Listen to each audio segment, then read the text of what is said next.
Thank you, Mr. Chair, and thanks to the witnesses for today and for your service. And, Mr. Chair, I appreciate you calling this hearing. I think this hearing is a test of this body, the Article I branch Congress, this hearing and others to follow. I was chairman of the Democratic National Committee for a couple of years, and we had a file cabinet in the basement that had a plaque over it. It was a file cabinet that was rifled by burglars in an invasion of the Democratic National Committee in 1972. It was a bungled effort to take some files and plant some listening devices.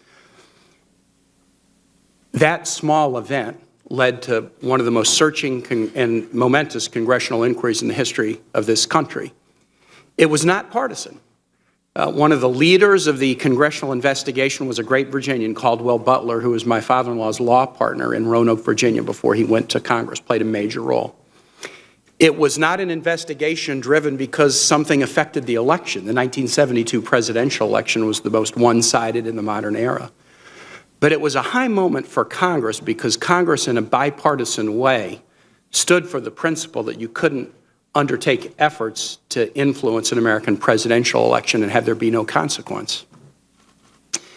The item that we'll discuss, and we'll discuss more when the hearing comes out, is different. That was a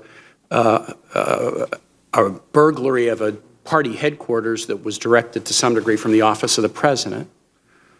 But this is very serious. The combined intelligence of this country has concluded that efforts were undertaken to influence an election by an adversary that General Joe Dunford, the head of the Joint Chiefs of Staff, said in testimony before this hearing was in his view, the principal adversary of the United States at this point.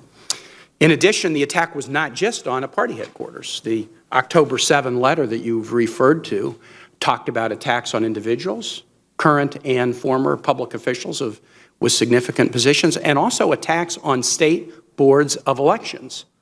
The letter of October 7 traced those attacks to Russian entities, Russian companies, and didn't ascribe, at least in that letter, that to directed by the Russian government, but I'm curious about what the full report will show.